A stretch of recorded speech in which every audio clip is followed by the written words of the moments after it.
uretse gato nkubwira iby'imbwa guys, uretse gato nkubwira iby'imbwa.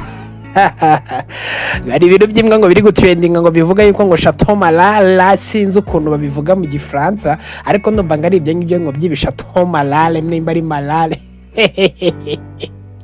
Ngo ni inyubako iri ahantu ku Kibuye.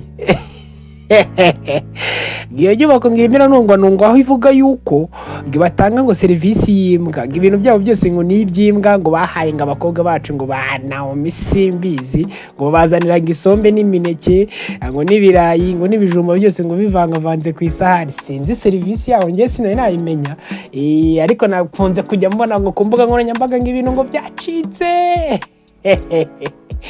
Mwajye mureka iby'imbwa guys, mujye mureka iby'imbwa.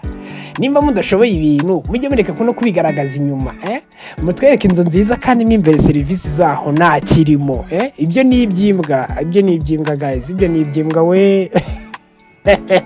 Ariko se nabwo tutigize ngana, undi biriya biryo babahaye sibyo byadukujije, icyo twabaye wowe ari cyo wabaye. Ibyo ni iby'imbwa sha, ibyo ni iby'imbwa.